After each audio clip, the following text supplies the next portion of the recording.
Hi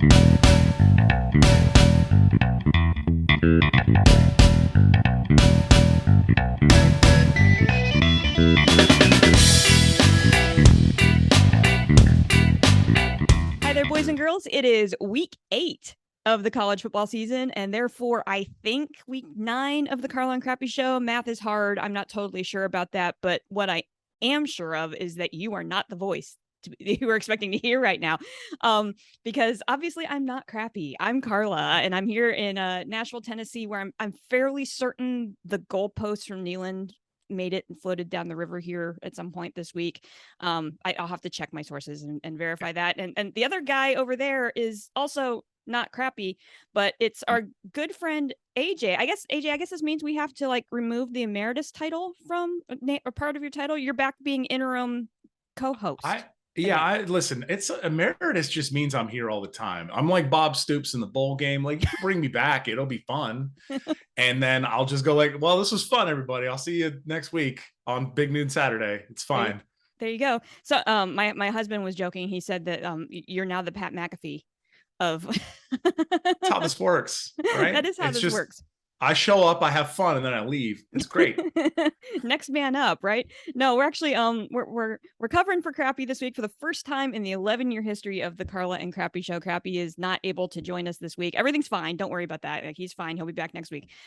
Just had some stuff going on. And if you live in the Pittsburgh area, you probably know what that stuff is. So you know, we'll hopefully have him back next week. But for the first time, I have to sit in the driver's seat, and this is a little weird. It's a little uncomfortable, but it's only fair because you guys all covered for me last year while I was out. Yes. So we're gonna take this for a spin, I guess. You're in the driver's seat. You have to drive the car now. I have to drive the car now. I know. I've never driven the car in 11 years. So here we go. AJ, it's gonna be a wild ride. It's fine. We'll make it through. We'll make it through. So you know, we can't look ahead until we look back. Right. So let's take a look back at last week. AJ, what did you see last week? I saw points is what I saw. And if you've watched any, at least even glanced in the direction of the NFL on a Thursday, you realize they're not good at those. Right. And college football continues to always be good at points. Multiple games broke the 80-point barrier. Baylor, West Virginia, Auburn, Ole Miss, Kansas, Oklahoma, Oklahoma State, TCU. That's 4 of multiple. That was just a selection. There's more than that, including Bama, Tennessee, which broke a hundo, which felt amazing and was one of the best games I've ever seen. It was a great weekend if you like college football players or football players in general crossing a goal line. Yeah. And if you don't want that, watch the NFL because they don't do that very often. And so it's like, you know what? It's true. NFL is football, the European kind. or soon to be European kind. Soon to be European kind. There's going to be a team in London, and it'll be stupid. But okay, whatever. Yeah. That's why we like the college game, right? Carla, what did you see last weekend? Was it good? Well, you know, from my personal rooting interests, I'd prefer not to look back at Penn State or my Blue Raiders. So for like personal rooting interests, I had a terrible weekend of college football. You got the worst outcome of that because there's like all these like games, there's these upsets, there's this and there's that, and here comes Penn State.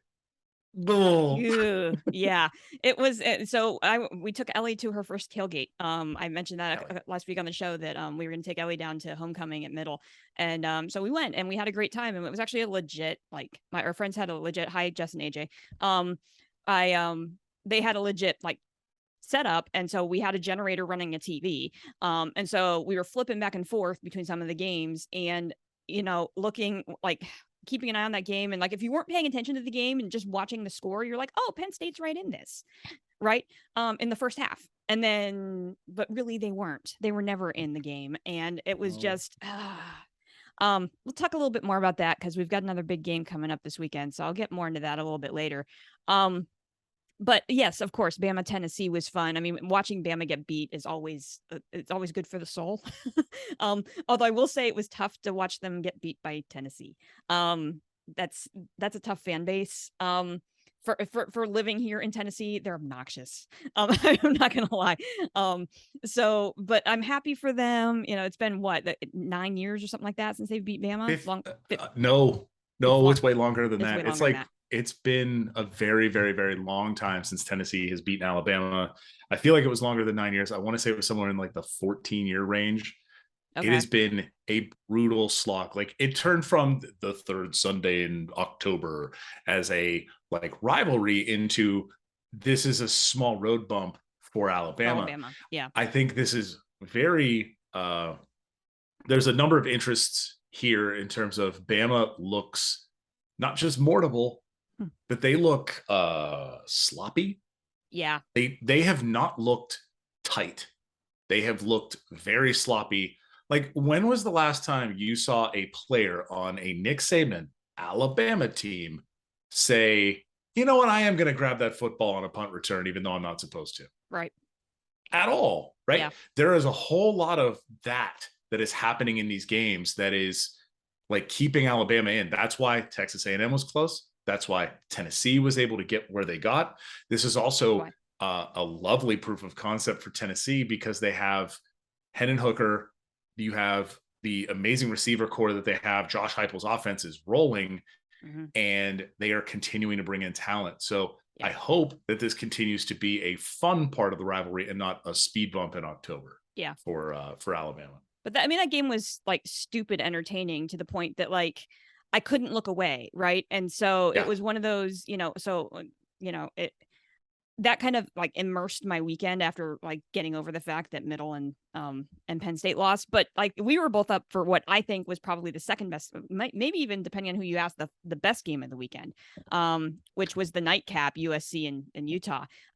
That game, holy cow. And the fact that Kyle Whittingham like had the guts to go for 2 and the win at the end of the game, and then for that play to go as easily as it did, like it was Cameron Rising touched on his way into the end zone. Like I think not really. I will say though, the strategy there was we don't want to go to overtime with USC's offense. We really don't. Nope. We do not have the weapons. We need to go for it now, or we're losing the game. Right. And they did not want to extend that game any further than it needed to. They were able to get the win. Salt Lake, listen, the Pac-12, I love you so much. You are not making the playoff until it's a 12-team playoff and you are allowed in because you're the ranked conference champion. But I love the fact that you tear yourself apart every single year. Every single year. Yes. It's so good. Same with you, Big 12. I see you. Yep. I see you, Oklahoma State, TCU, which happened at the same time as Bama, Tennessee, and no one noticed. Right. Even though it was just as bananas. Yeah. That's the sort of thing that I really do appreciate about, like, everybody wants to focus on the Big Two, SEC and Big Ten, but all of these other games are happening and they're fun, and there's still like a lot of big energy in these games that doesn't necessarily always make the national picture. So yes, I think USC Utah was fantastic. I can't really fault anybody for saying Bama Tennessee was better, because it was. It was a super fun game, and I love Pac-12 football. I make all of my predictions and all the stuff I do on the show, but Bama Tennessee was just amazing. The scene afterwards was amazing. As Holly Anderson said on the Full Cast After Dark, she wanted an oil painting of the one guy like pointing off into the distance like it was George Washington crossing the Delaware River, riding the goalposts. It was just incredible. So yes, an amazing weekend. And it led to the best meme of the week too, which was the Saban, "What are you doing? What the bleep are you doing?" Which like it's just gold. It's just, I don't know how many times I've watched that video, especially the one that they did with like the super high pitched voice. Yes. You don't even need to listen. You couldn't hear it, but you didn't need to be like a professional lip reader to tell what he was saying. It was very clear that he was saying, "What are you doing? What the blank are you doing?" And it came across incredibly clear on CBS SEC broadcasts. So just incredible. And I like TCU beat Oklahoma State in 2 overtimes. Right. That was my list of like the weekend was so bonkers I don't even remember what happened, because unfortunately that game was also happening at the same time as Bama Tennessee. And so like I stopped paying attention to that game because I saw the score and was like, Oklahoma State's got this in the bag. and what got so immersed in Bama, Tennessee, that then, they did a game break-in and was like, TCU won in double overtime. And I was like, wait, what? like, how did that happen? Like, it just kind of happened in the same span there. But yeah, Oklahoma State blew a 14-point lead in the second half and lost in double overtime. And now the Pokes have to play Texas at home. A Texas team that's trending up. Like, okay, see, I'm still stuck on the Big 12 too. Listen, I mean, Quinn Ewers Quinn Ewers was the guy that Ohio State went and got. He was a 5-star quarterback on their roster, was like a big deal because he came in, he was getting all these NIL deals and everything like that. Transferred home to Texas, and it's proving he is the talent that everybody thought he was going to be. Yeah. I need you though to understand that Ohio State picked CJ Stroud over him. And I think that was a good call. And that's still how good Quinn Ewers is. So I am interested to see how that trends for Texas, because you have Quinn Ewers, you have Bijan Robinson, you have Xavier Worthy, you have a line that is playing way better than I think a lot of people gave them credit to be, because they were, I mean, to be entirely honest, they were a like all freshman starting line for Texas. So I think there's a ton of capability there for Texas to go to make Oklahoma State twitch a little bit. And I think the Big 12 again is going to eat itself just like the Pac-12 did. Wait, by the way, going back to the Pac-12, Carla, did somebody get a good win this week? Yeah. So that was another really good note here. I'm just happy to like raise my glass and say the Stanford Postulate lives for one more season. One more. Tree beats Notre Dame. And for their first FBS win in a year. By the way, have we talked about the fact that Marshall and Stanford beat Notre Dame this year? And Marshall, I still don't think has an FBS win this year. No, other than Notre Dame. They beat Notre Dame, and like, what the hell's happening? Things are broken right now in the best way. By the way, do not get me wrong. 2007 and now 2022 are two of the best years I've ever seen in college football. This year is great. Yeah, it's stupid, and I'm sad it's going to end soon, but it is stupid fun. And I really think that this is why you watch college football, right? The NFL, everybody's playing generally the same game. You have generally the same amount of talent, and you have some superstar talent that can shift things one way or another. College is just dumb. Week in and week out. And I like, you can watch so many games all at once and have this like, what the hell's happening? Wait, what's happening over here? What's happening over here? And because of the way that the streaming and TV deals are set up in the college space, you can watch so many things all at once versus, the NFL, where you probably can't watch more than what's on your local CBS or Fox channel at any given time. So I think trying to keep track of all of this is great, but I think we have good news. If you've had a really long season, you're tired, you might want to go to bed early. This is your week. It is.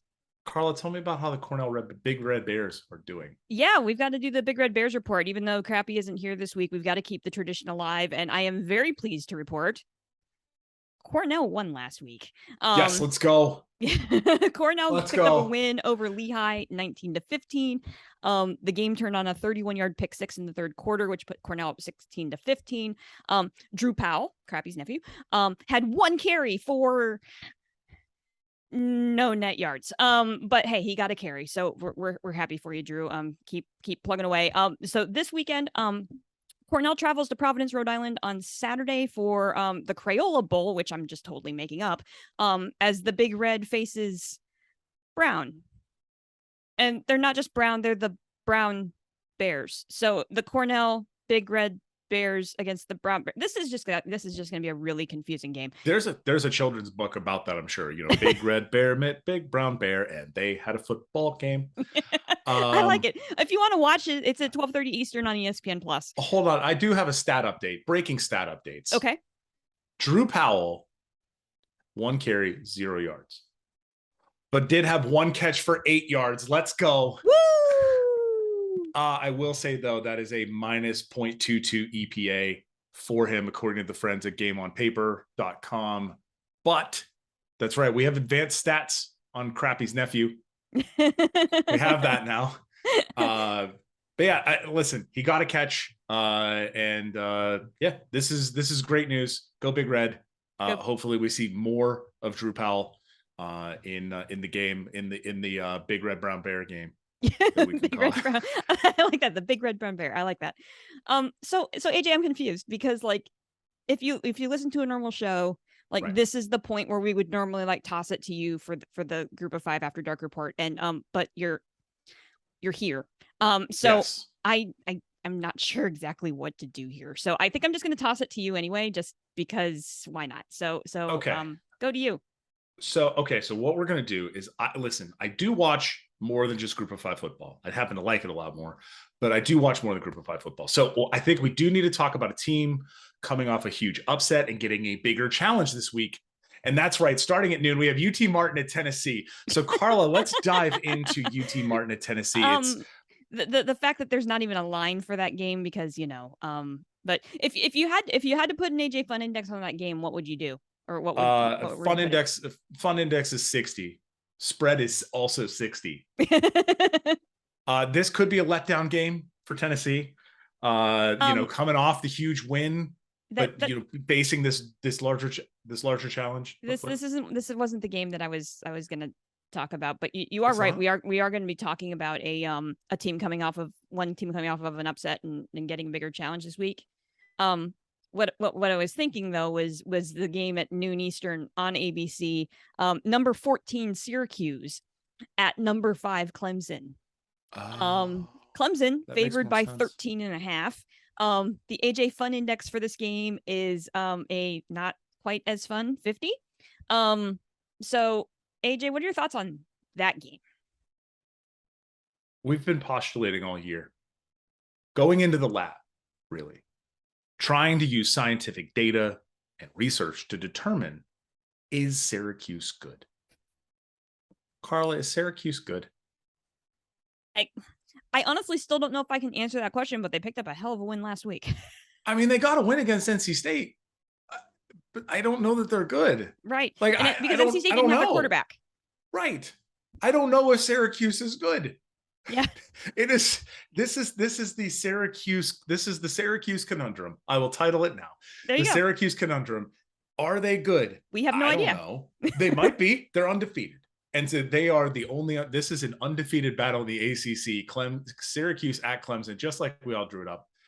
And I don't know. Yeah. I mean, Syracuse could be good.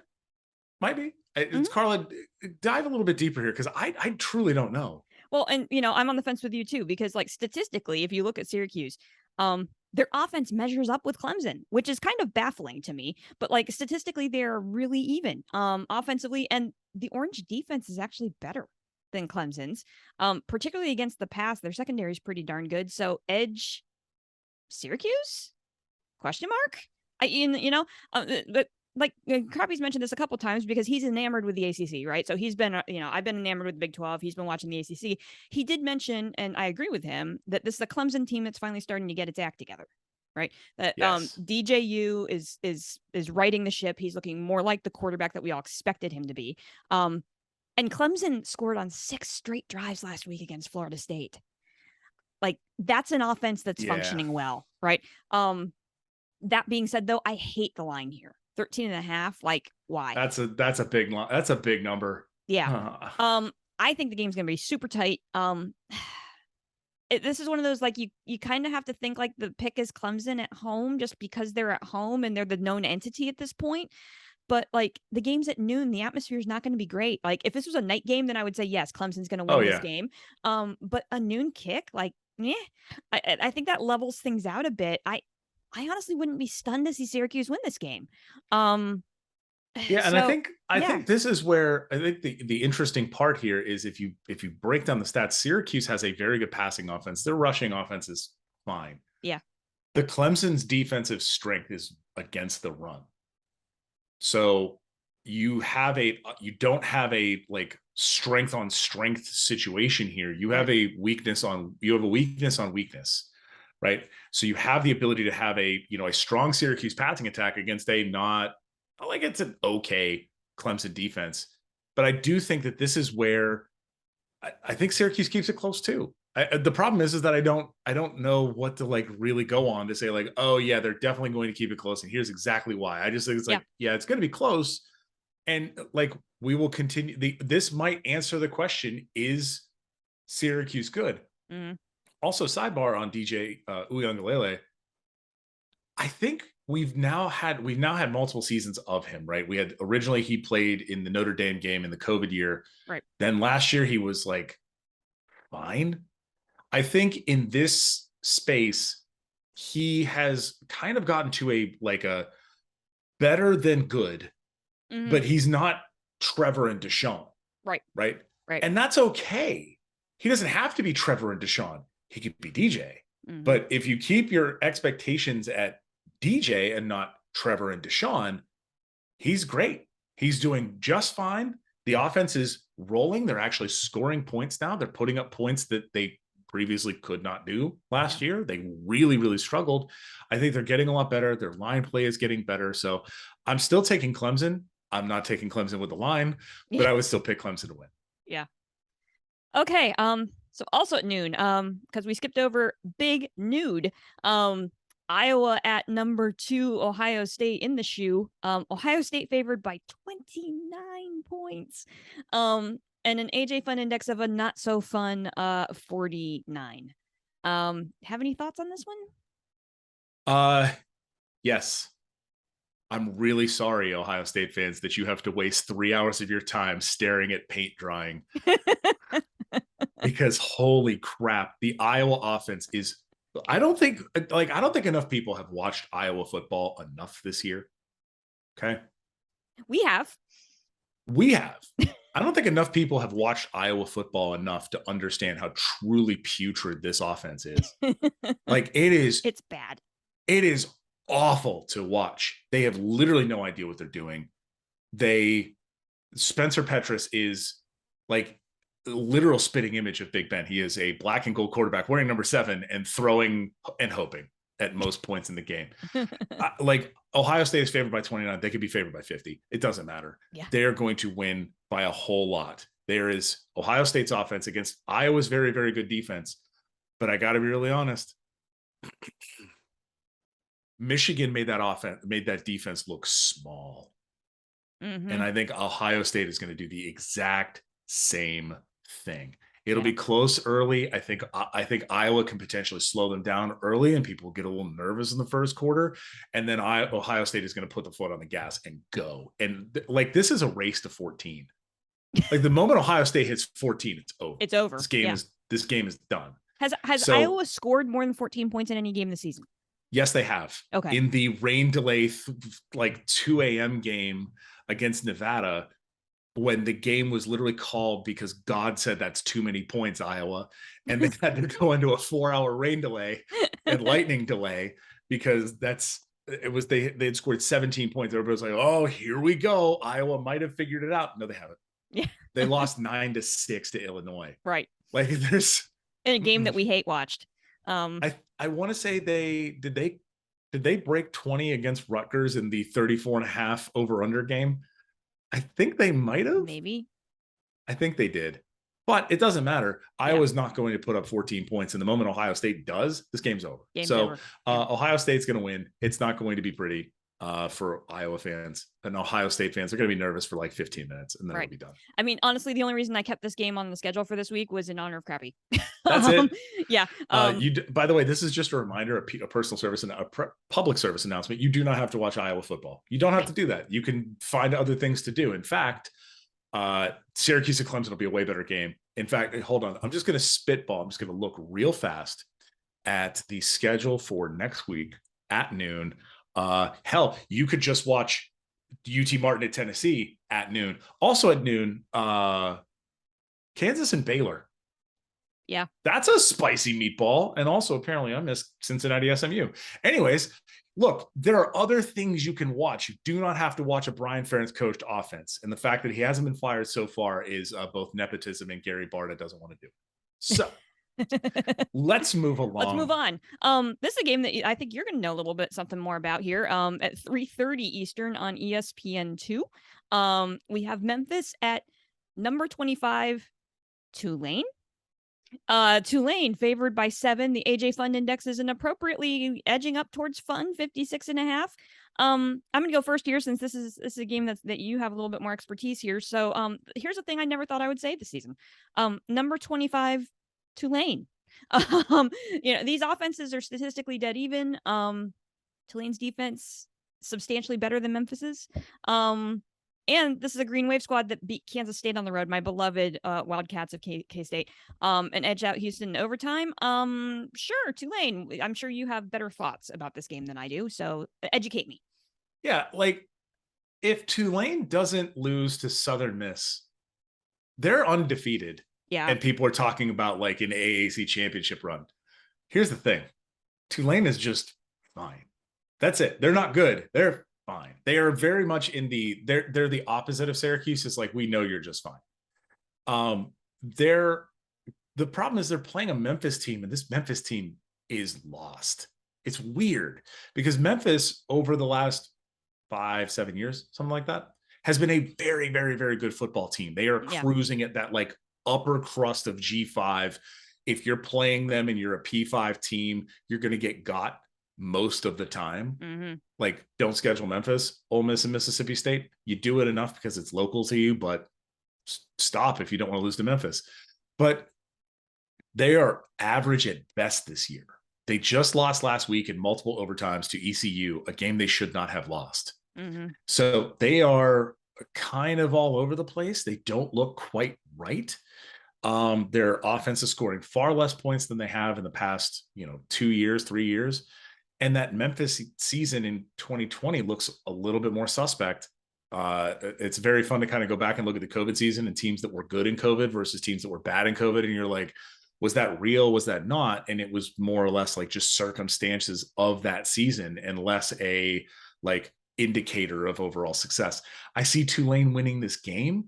I think this is closer than the 7-point spread, but I think this could be fun. But I don't like, neither of these teams is really standing out to me. Tulane, even though they are ranked, Tulane, their rushing offense is not great.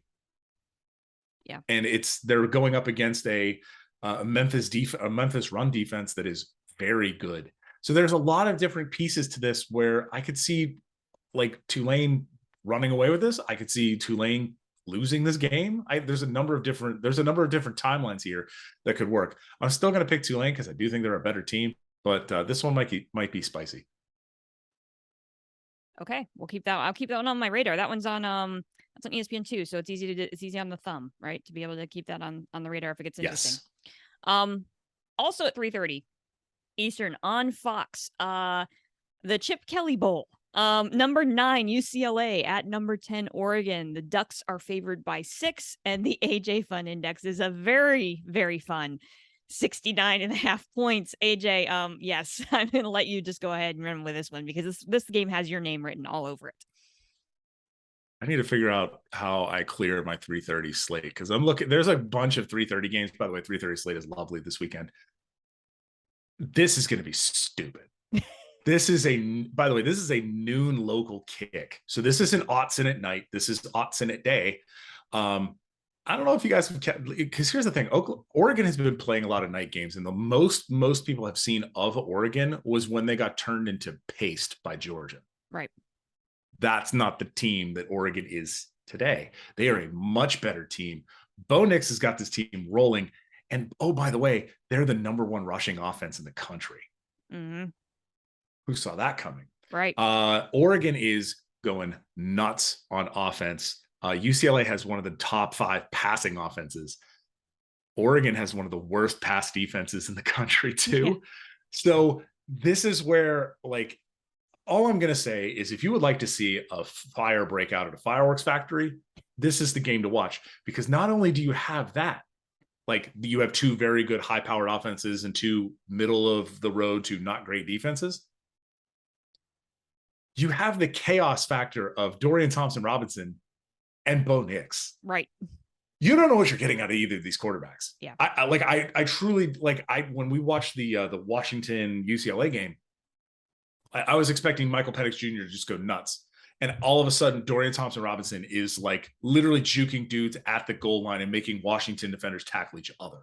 Like absurd capabilities. So when I look at this game, I see a ton of points, and it's going to basically be whoever has the ball last. I'm going to go ahead and pick the Ducks. I think they're a much more talented team, but UCLA could make this fun. Yeah, I'm with you on this. That this is the game that when you look at it has the makings of becoming a shootout, right? Because of the way the defenses shape up, and it's down to those two quarterbacks. And Nix has looked good in his last two games, but during that same span, UCLA has wins over top 20 opponents, right? So it's like, and both teams are coming off of a bye, which means that everybody, getting the extra rest, a little bit healthy. I mean, there's a level, by the way, they're number 21 and number 36. Oregon is number 21. UCLA is number 36 in terms of plays per game, too. They're both running at about a 73 play per game average. It's going to be a lot of plays. This is not going to be slow. No. Like this one, I'm just going to say this. If you watch games like I do, where you have multiple games on at once, put this one on the big screen. This is the one you want to watch. And then scoreboard, watch the rest. This is the one you want to put your eyeballs on. Yeah, I would agree. That's my pick. I'm not sure who I would pick here. Part of me wants to pick UCLA on the road, and I think my gut is telling me that because of the opponents that UCLA has some really, really solid wins the last 2 weeks. Including the win over coming off the win over Utah. And it feels like that's a team that's building in the right direction. And you've got to believe they're going to go in there with a chip on their shoulder, trying to get Chip Kelly his first. I believe this is the first time Chip Kelly's gone to Eugene since. Oh, that's right, because they're not in the same division. Right. So this is a south-north thing. Yes. So yeah, this would be Chip Kelly's return to Autzen too. Oh boy. Yeah. So I'm gonna say UCLA, but like this is my question mark game, right? UCLA question mark. Definitely this game's on the big screen at 3:30. It's gonna be just pointsy as heck. You know what? I'm kind of with you on the UCLA bit, because now I'm looking at their last three games. They gave up 41 to Wazoo, 27 to a not good Stanford team, and 22 to Arizona. Yeah. Yeah. This one's going to be very spicy. The spread is Oregon by 6. UCLA and the points. This should have been a pick 'em with Oregon getting 3 because it's a home game for them. Like that is a pick 'em. So yeah, you give me UCLA the points. Sure. Yeah, I'm going back on that one. Sure. Well, and here's another one that gets really interesting that, to me, this feels like another coin flip kind of game, also at 3:30. So this is the game that I would probably put on the secondary screen, right? Big screen goes UCLA, Oregon. This would be like the second screen. Number 20, Texas at number 11, Oklahoma State. Texas favored on the road by 6, with an AJ Fun Index of 62. We got to love some Big 12 going up against some really awesome Pac-12 at the same time. What do you think about this one? Quinn Ewers is going to have a game, y'all. Quinn Ewers is going to have himself a game, because Texas's strength is all in the passing game. Quinn Ewers is the quarterback that I think, as we mentioned earlier in the show, he is that dude. Yeah. He is the guy that Ohio State recruited. He is the talent that everybody thought he could be. The challenge is that Oklahoma State's passing defense is real bad. Yeah, they are in the 80s and 90s in terms of EPA per play, EPA per game. Teams have been picking on Oklahoma State's pass defense. This is how TCU came back. I feel like Texas goes out and just puts their foot on the gas. I think Texas saw what Texas Tech did. Texas Tech came out against Oklahoma State and immediately went after them. Like, we're going to try and put them on their back foot. We're going to throw the ball like crazy with a freshman quarterback in his first start in Stillwater. And they almost, without the, if they had been able to pull off the onside kick and gone up something like 14-0, it would have been rough for them. So I think you could see I think Texas goes out and tries to run away with this, and it's up to Oklahoma State to try to put the brakes on it. Which, with that defense, I'm not sure is something that they're going to be capable of doing. I think the interesting thing here is that, yes, you're right, the TCU was able to exploit that secondary, but also Oklahoma State's offense just like disappeared in the second half of that game against TCU. They kicked 2 field goals in the entire second half. That was all Oklahoma State did on offense. And so you have to believe, I mean, Texas's defense is up there with TCU's, right? Like, I mean, they shut out Oklahoma. And yes, that was an Oklahoma team that looked horrific on offense in the Red River, but I'd say Texas. I'd honestly say Texas has a better defense too. Yeah.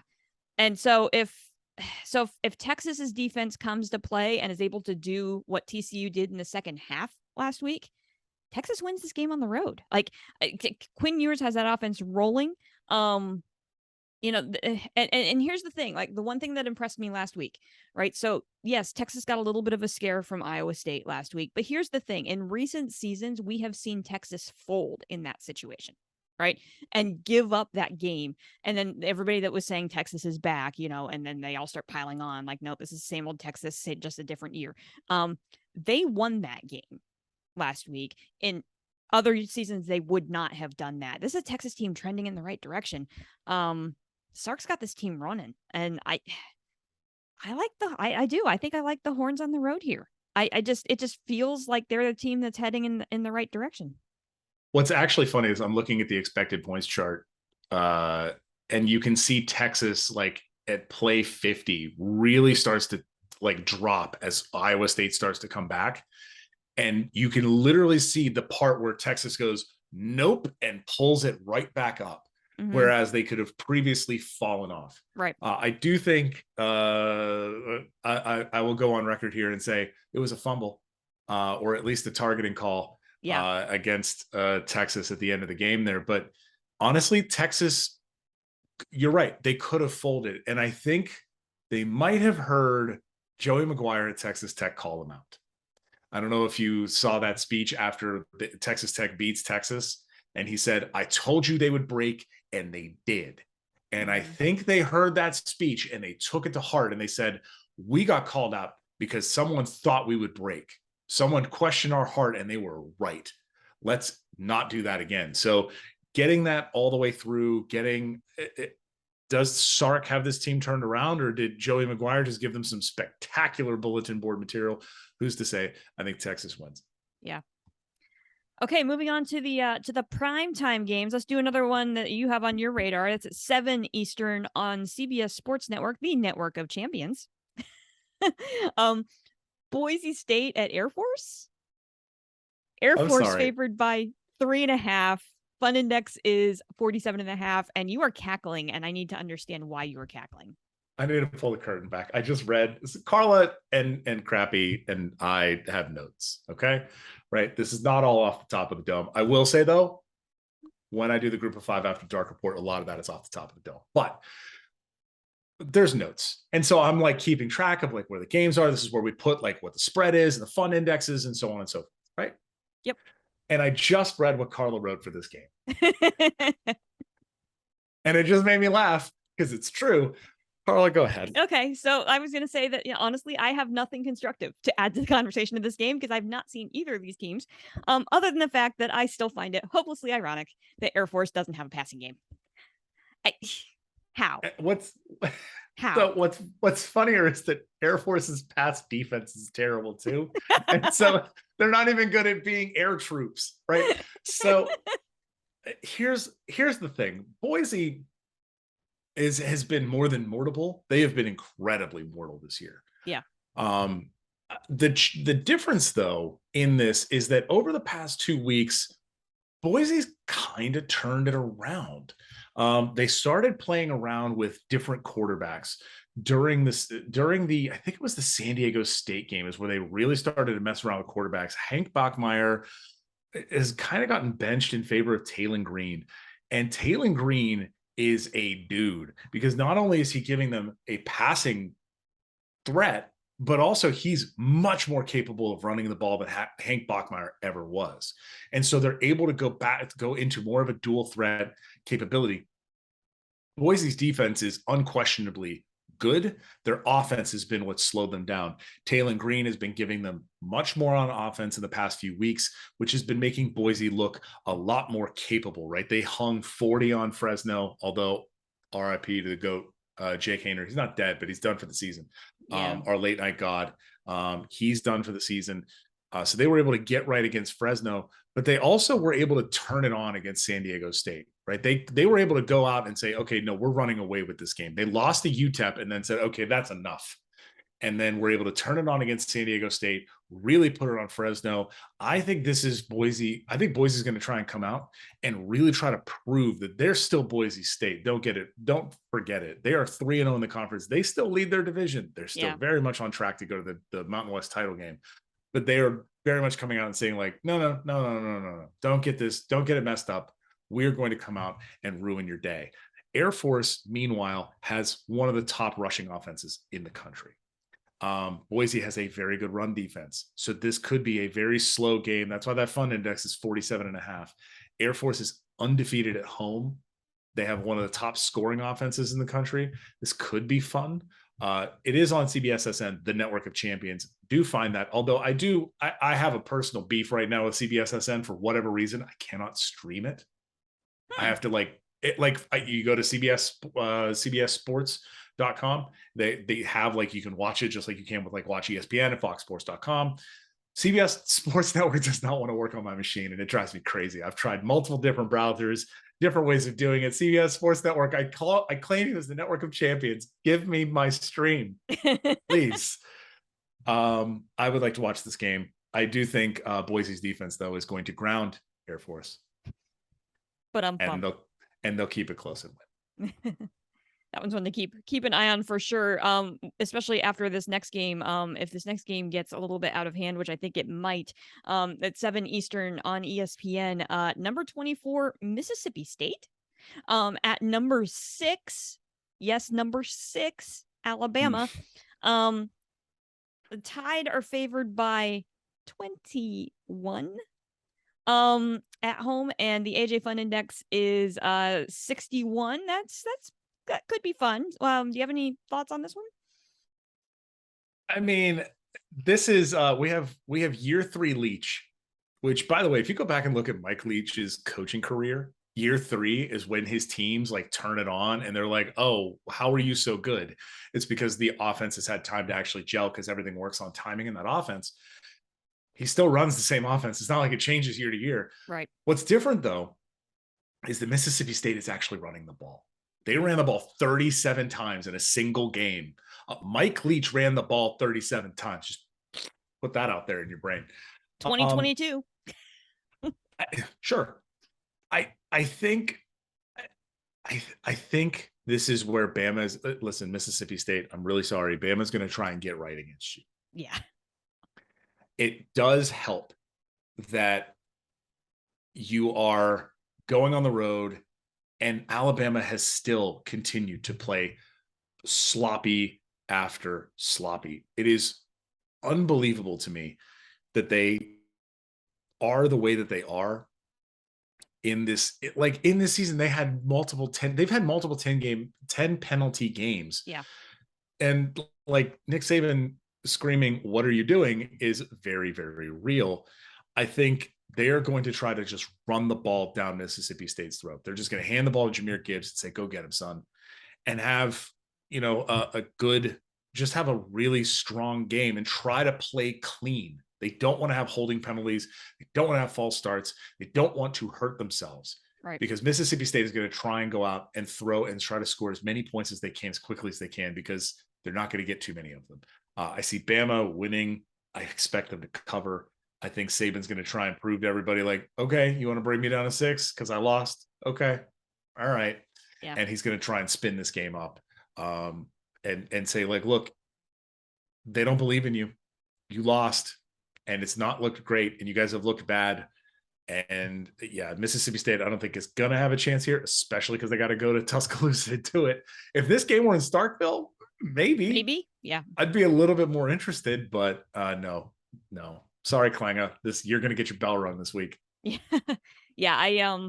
Uh, Saban after a loss is not a Saban that you want to deal with, right? And we've seen that time and time and time again. And unfortunately for Mississippi State fans, you are the victim this year with the Alabama get right game. But I'm with you here. I think Alabama wins this game unless Alabama beats itself, right? And that's with the penalties and the sloppy play. Usually when Saban's not happy, that usually means that things won't be an issue this week. But that's at least the pattern that we've seen in the past. But we'll see what happens. And I think the Mississippi State defense is really going to struggle to slow down Bryce Young. I just don't think that they've got the defensive firepower to be able to slow him down enough to be able to score enough points to keep up with Bama. So yes, Bama is the pick here at home. I don't know if it's 21 points. Particularly if Bama starts to let some of those penalties kind of seep back in a little bit. It could be closer than 21, but I think this game has the potential to be fun. With a 61 fun index, it could happen, but I don't know. For some reason, I don't feel it. Like, I just don't feel like this game's going to be. This feels like one of those 35-10 games. Like, Bama's going to cover. I don't expect the over to hit. No way. Yeah, I can see that. Okay, so moving on to something completely different in a game that I definitely have a lot of thoughts and a lot of nerves about. 7:30 Eastern on ABC. It is Minnesota at number 16, Penn State. Nittany Lions are favored by 4.5, and the AJ Fun Index is a definitely not fun 44.5. Big Ten appropriate. I'll let you go first because I've got lots of thoughts on this one. Yeah. Minnesota losing to Illinois does not help their cause in the Big Ten West race. They are 1-2 in conference. They looked really, really, really strong to start the season, and they have kind of trailed off. The boat is listing. I think Penn State needs to do is come out and just dominate them. Minnesota has a very, very good defense, and Penn State's offense is kind of butt. I would like to see, I would like to see Drew Aller come out and potentially get a full start. I think if you're going to start him or wind down Clifford, I don't know what to do with the Penn State offense, I guess is what I'm saying here, right? Sean Clifford is your dude. He has been a 4-year starter. There is no reason to bench him in his senior season in favor of a freshman. There just isn't, right? Trust me, the freshman will be there next year. You're just basically going to tell him hey, look, I know that you're sitting on the bench this year. You're a highly touted recruit. You are the starter next year. Just chill out. We'll get you into games when we can. If Clifford is done or is out for this game, this becomes a little bit more interesting to me. I want to see Penn State do more than hope Sean Clifford can get them down the field. Their rushing offense is not good. Their EPA on rush is in the 90s. That's not good. And Minnesota is not going to give you easy yardage in the run game either. Right. So it's going to be on Sean Clifford to go win this game, or whoever the quarterback is for Penn State to go win this game. There's a reason why it's a 4.5 point spread and not more, given Penn State's record and capabilities versus Minnesota's. I'm hammering this under. This is a 20-7. This is a 2017 slog fest. And yeah, I could see. I'm going to go ahead and pick Penn State. I think they're better, but Minnesota is probably going to keep this a lot closer. Yeah, this game has me real nervous because I'll be honest, I didn't see a ton of the Penn State game last week because we were at the tailgate. But it's never good when we flipped over to the game at the start of, I believe it was the start of the third quarter, and there was a graphic that showed Sean Clifford's stat line, and it was like he was 2 of 7 for 17 yards. At the end, heading into the start of the third quarter, and you saw that, and it was like, is that a typo? No, that's not a typo. That's how bad the Penn State offense was last week against that Michigan defense. And, Michigan just completely shut them down.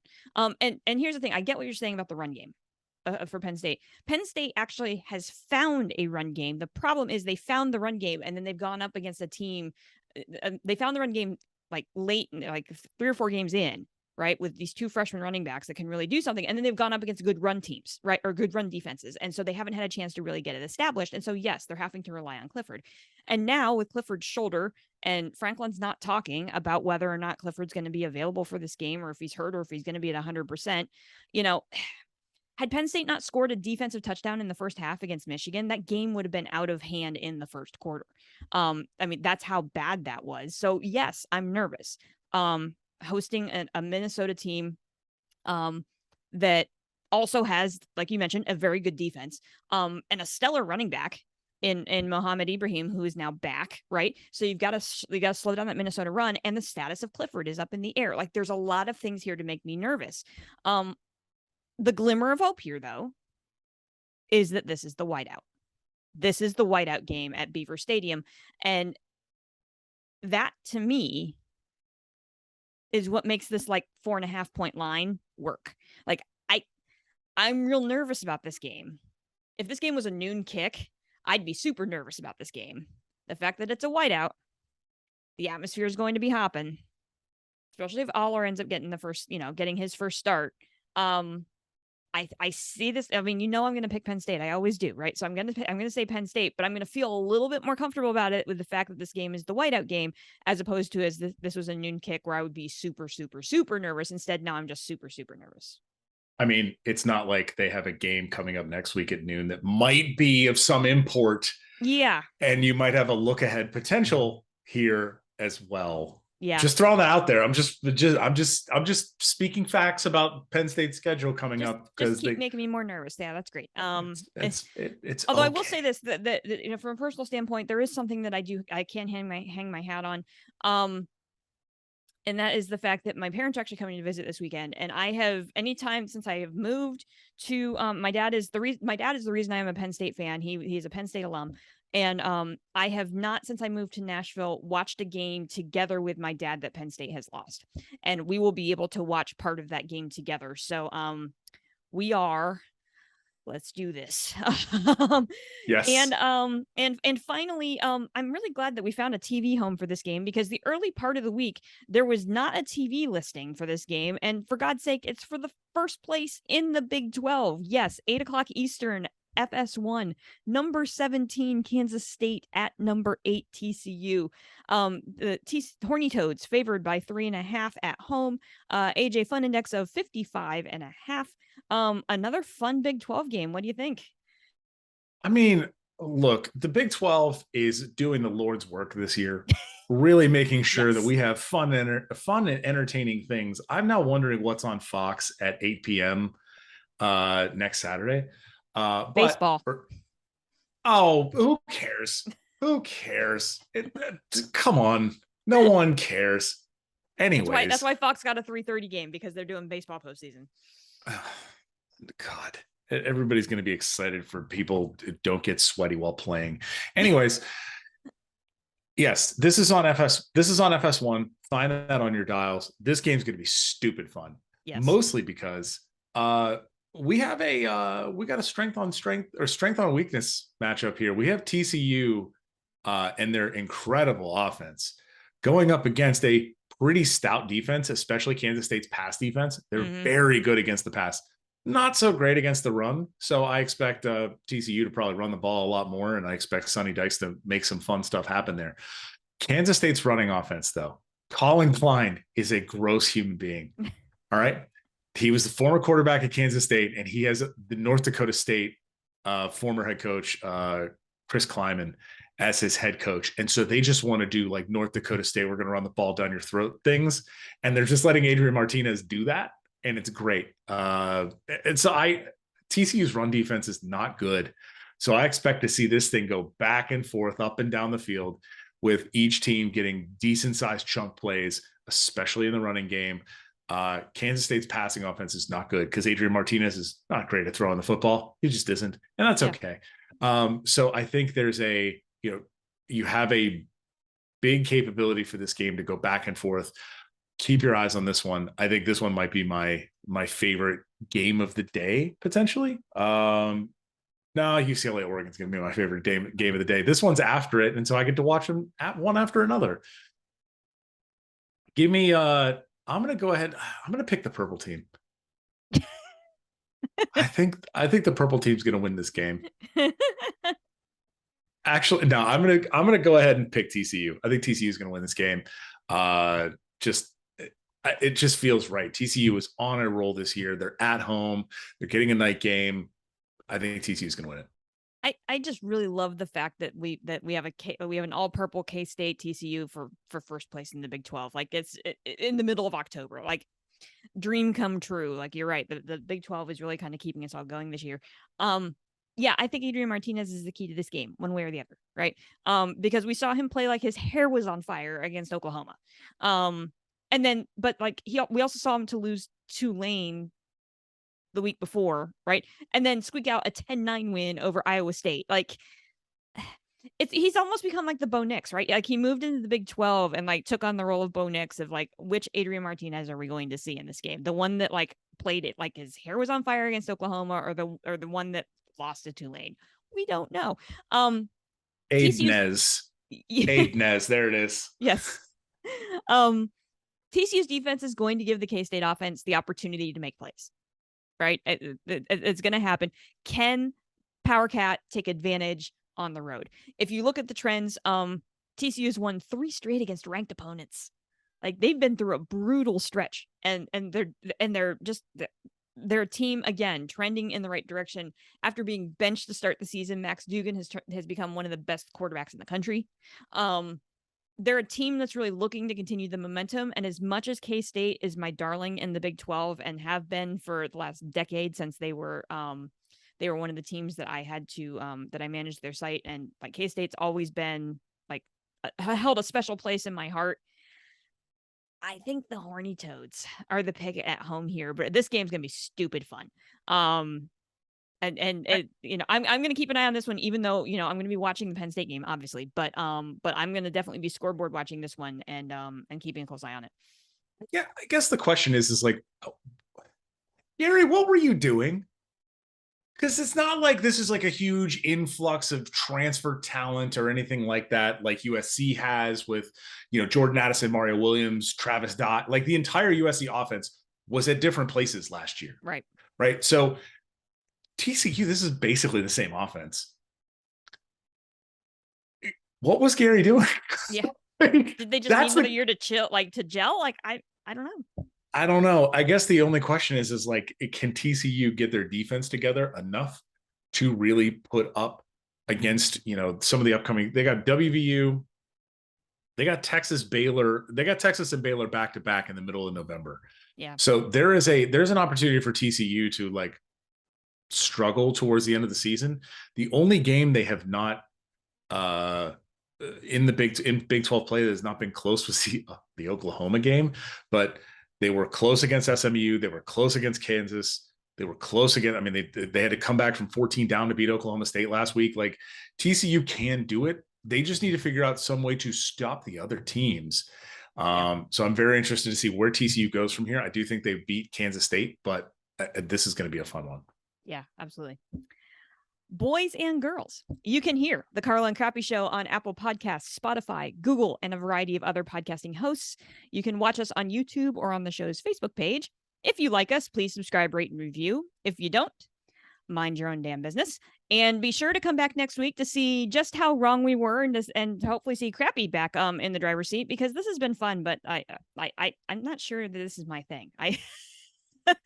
It's been lovely talking to you, but I'm not sure I like driving. But you did great, and that's what matters. I'm a backseat driver. That's my thing. I like to navigate. You could getting close there. Well, to hit the brakes. Hey, AJ, do you have any final thoughts on the week? I just want to wish everybody a really nice early evening. We've had a lot of late nights this year, right? And as the After Dark reporter, I'm the one staying up. I was taking screenshots of the San Jose State game last week at 2 a.m. I just want you to know that. I can attest to that because you sent them to me. I did. And by the way, I do send things to Carla and Crappy way past both of their bedtimes. Yes. And I just expect them to see them in the morning, and it's fine. But I feel like we're going to be okay. There's nothing. Listen, I will ride and will probably tell you that there's even something like a little bit in there. The best I can give you is a not great Utah State against an okay Wyoming. That's the best I can do this week. That's it. Don't, like Washington Cal. If you would like to watch Michael Pennis Jr. just throw footballs all over the field, that's a game for you. I don't expect that game to be terribly good. Get yourself an early bedtime this week. Yay. I know Carla and Crappy are going to be staying up probably late next week because, oh, wait, that's right. Fox ruined everything. And they made Ohio State, Penn State a noon game. Oh, I'm just going to take a quick peek at next week. We do have a Hawaii home game. That's going to be great. And Carla, I regret to inform you, I don't know if you've looked forward, but your lovely Blue Raiders are playing UTEP at 9 p.m. on ESPN Plus. I'm real sorry about that. Yeah. Well, it's at 8 p.m. Central, so like we can actually, that's not as bad, but it's still a late night game for us. Yes, that's for sure. That is a late night game. Stanford, UCLA. Man, y'all might get an early week next week too. Okay. So you've had a lot. You get a break this week. Take a deep breather, maneuver through the games. Carla, what are your final thoughts? My final thoughts? I'm still stuck on the Big 12, right? And, even though they lost last week, like I still have my eye on Kansas. All right. And this is another week where they can try to become bowl eligible against a 3-3 Baylor squad that's lost 2 straight. Like, that game, as you already mentioned, ESPN2 noon Eastern. I said this last week. I'll say it again this week. Go get yourself a bowl game, Rock Chalk. Do it this week for realsies. Okay. Because there would be nothing worse than to see Kansas go 5-0 to start the season and then not make a bowl game. But yeah. Have you seen the @BowlSeason Twitter account? I don't think I have. So I guess it's the old. I think it's the old like Bowl Association. It's had a number of various like names over the years, but every week when a team becomes bowl eligible, they tweet congratulations on becoming bowl eligible, and they have shirts that you can buy.